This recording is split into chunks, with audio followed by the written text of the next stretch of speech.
May mga treasure hunter, Yamashita treasure hunters na nakatuklas ng mga ganitong klaseng marker.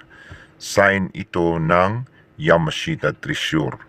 Numero 7 na ganitong itsura, ating ibabahagi sa inyo kung ano ang kahulugan nito at nasaan ang Yamashita treasure sa mga ganitong klaseng sign o palatandaan ng kayamanan. Wala ka raw chinelas. Matulas ka pa pagkaka. Galawin mo ulit yung bato. Galawin mo ulit yung bato. Wala ko na maingay. Tapos ang pag-uo.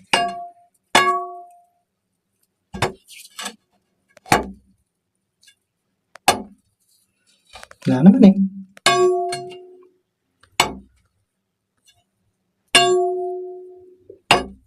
Itong paper na pa.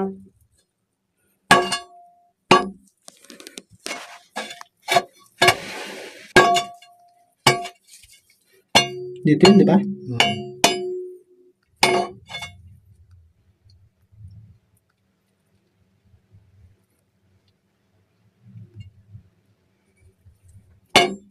Dinig mo.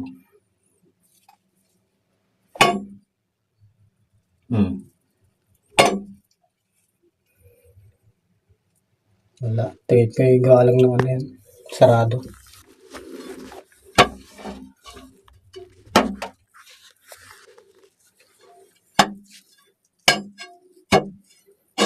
Welcome back again sa akin channel mga ka-treasure hunter no, Luzon, Visayas, Mindanao hanggang Sabah. Tayo na naman po ay magbabalik sa isa na naman pong napakagandang topic na atin pong pag-uusapan ngayon. Tungkol po ito sa Yamashita treasure hunting at ito nga, no? Ito pong numero 7, number 7. Marami na tayong mga na-encounter na mga numero 7. Iba't ibang itsura, subalit ang mga ganitong klase, ito po ang ating pag-uusapan ngayon, itong markers na ito na kung saan natagpuan ng isa po sa ating kababayang treasure hunter. Kung ano ang kahulugan ng mga number 7. Bukod pa dito, yung mga nahuhukay sa ilalim. No? Ito po ang ating ibabahagi sa inyo. Pag-uusapan natin kung nasaan possible ang target na Yamashita treasure sa mga ganitong tanda ng kayamanan. Pero bago natin pag-uusapan ito, tayo po muna ay magpapasalamat sa lahat po ng ating mga subscribers, buzzers, haters sa patuloy po ninyong pagsuporta, panonood po sa aking mga videos. Sa hindi pa nakapag-subscribe, pakipindot na lamang po ang subscribe button sa ibaba at ang notification bell para updated po kayo sa mga susunod kong i-upload. At bilang suporta po sa aking channel, follow na rin po ang aking Facebook page, no? Facebook account, Yusuf Yamato. So tayo na naman po ay continue, no? Dire-diretso sa atin pong pag-uusapan ngayong topic. Tungkol po dito sa markers na numero 7, number 7. So ito pong number 7 ay matalinghaga din na marker, sign ng Yamashita treasure. Pag sinabing matalinghaga, ito po ay maraming itsura, maraming sign na numero 7. Hindi lamang nag-iisa. May mga iba't ibang itsura, no? Pero ang numero 7 ay may tumpak na kahulugan, no? Ang mga Japanese Imperial Army ay nagtago sila ng mga kayamanan, no? Na gumamit sila ng iba't ibang markers, palatandaan ng Yamashita treasure. No, napakaraming sign ang kanilang ginawa sa mga bato, no?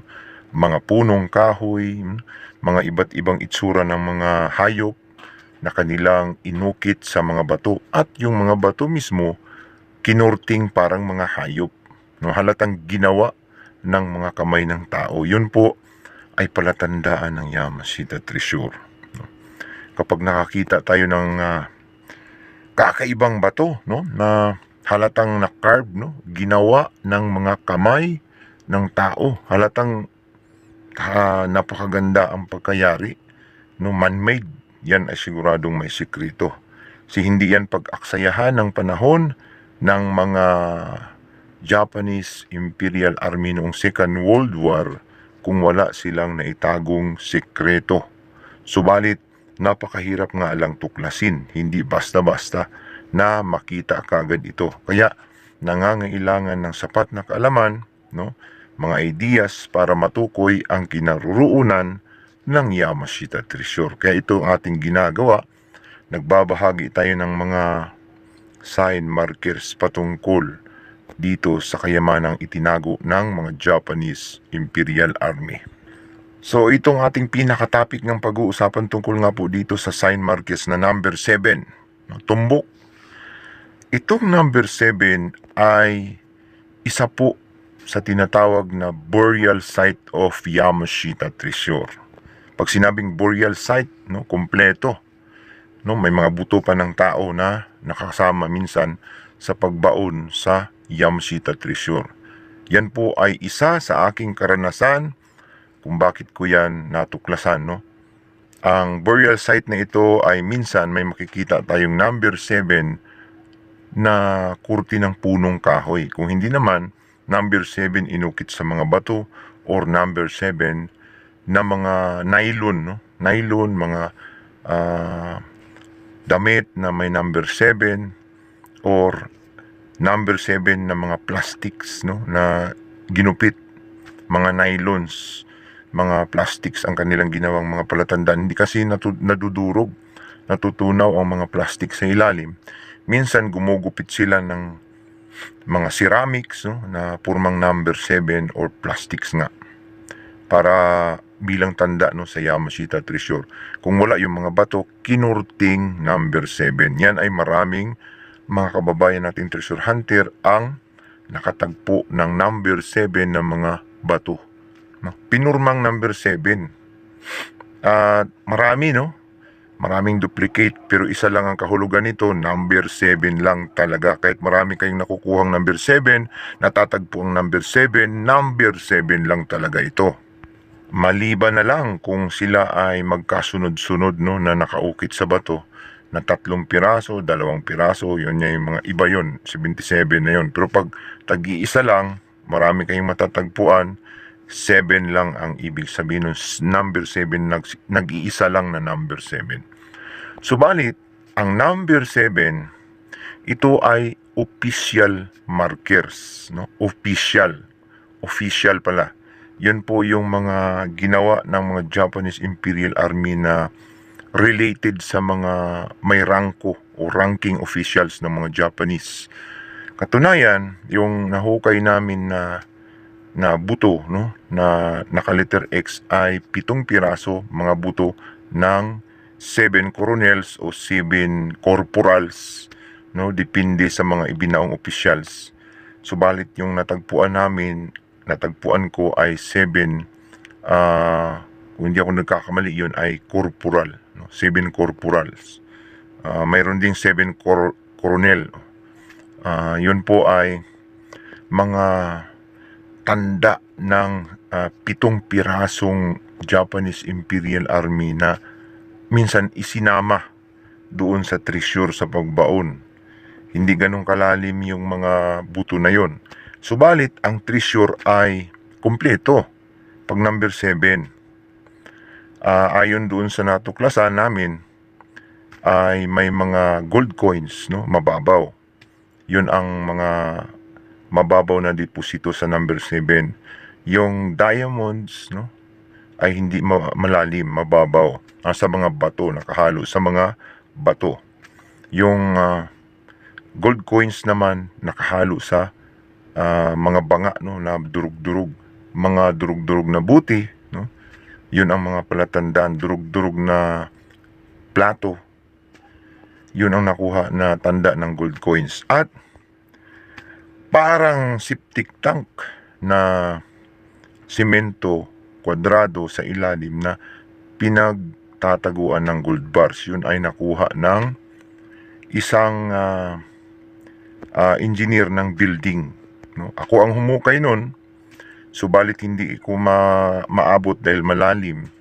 Binili ng mga Koreans at kasama yung construction, no, mga builders ng building. Nag-project sila doon at doon nakuha ang Yamashita Treasure sa sign na yon na number 7. So ang number 7 ay mayroon minsan number 7 yung puno at saka yung dulo ng number 7 minsan pointer. Kung saan nakaharap yung dulo ng number 7, no, kagaya ng mga batong number 7, kung saan nakaturo yung dulo ng number 7, yun ang pointer na susundan, no?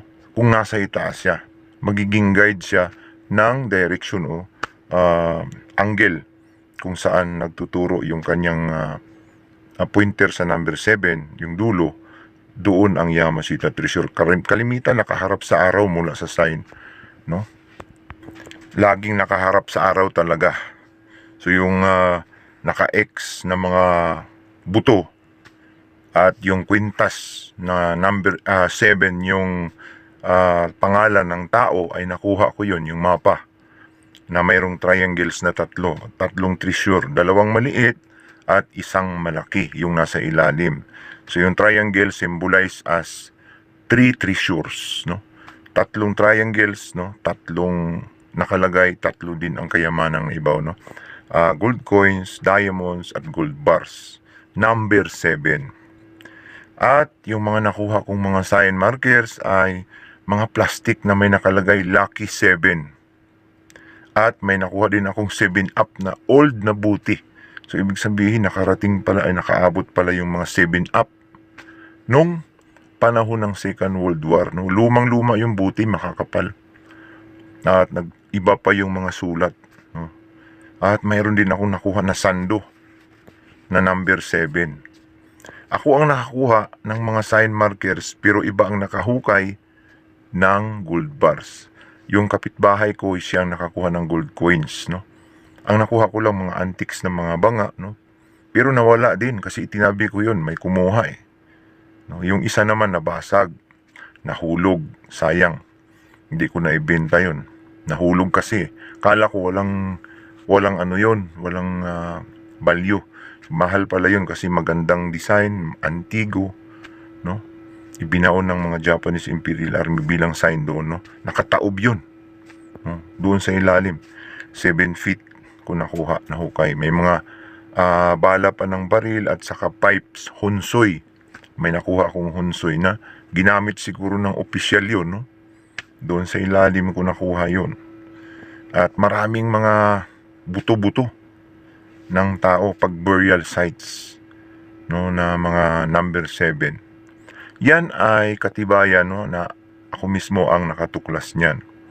Na bilang kahanap ng treasures ay natutuklasan ko yung sikreto na yan. Subalit yung number 7 na nakabaon sa ilalim na bato, no, ay tuklas ng isang Amerikano, no, na kasalukuyang naghahanap ng treasure at naipadala sa atin ang sign markers na number 7 na kaparihas doon sa aking natuklasan. At ito ay nagsasabing, no, proceed digging, continue digging, patuloy lang sa paghuhukay. Around 35 feet, maaring 70 feet yung number 7, no? Kasi yung nakita ko doon sa na-digging nila, doon sa nakakuha, ay halos 70 feet, no? 70 feet siguro yun, more or less. Yun lang ang aking estimate doon sa nakuha sa number 7, no? Na sign sa mismong pinaka-load, no? Big treasures. Pero yung mga gold coins ay nasa itaas. Around yung nahukay is 4 feet kasama dun sa mga buto na naibaon. At yung mga diamonds ay nasa around 7 feet, no? Yung natusok ko ng bara na nagsitalsikan. Hindi ko rin nakuha, nahalo sa putik, nawala. Umuulan, no? Sayang, no? Pero wala pa akong idea kung diamonds pala yun, na uncut pala yun kasi nakalagay sa maliit na sako na durug-durug na, no, na nakapatong lang yun sa bato na natabunan ng clay. Nang natusok ko, nagkalat. Hindi ko naman napansin, napabayaan. So yun ay experience lang, nagkaroon ako ng experience na ganyan sa number 7. Kaya ako naibahagi ito sa atin pong mga kababayang treasure hunter at mga taga-subaybay, taga-panood. So yun po, no, malinaw na ang number 7 ay isa po sa tanda ng Yamashita Treasure na kumpleto. No, mayroong gold coins, diamonds at saka gold bars. May kagamitan pa ng mga helmet sa paligid, no, distansya mula sa treasures, no. Mula doon sa sign ay nasa west side ang mga gamit, at yung load mula sa marker sign na naka-X at punong kahoy na number 7 o number 7 ay nasa east, no, nasa silangang bahagi, nakaharap kung saan nakaharap yung markers na number 7. So sana po ay nag-enjoy tayo, nagkaroon tayo ng idea tungkol po dito sa number 7 na marker sign ng Yamashita Treasure. Kung mayroon po kayong mga karanasan tungkol po sa numero 7 ay pwede po ninyong i-comment sa ibaba ang inyo pong mga nararanasan, karanasan tungkol po sa Yamashita Treasure na number 7, sign ng Yamashita Treasure na number 7. Sana ay nakatulong ito sa inyo. Hanggang dito na lamang po. At kung mayroon po tayong mali na nasabi, ay humihingi po tayo sa inyo ng paumanhin sapagkat tayo ay likas nga na nagkakamali. Ito po ang inyong ka-treasure hunter nagsasabing kapag tayo po ay naghahanap, tsak na siguradong makakahanap. Baka ikaw ang susi.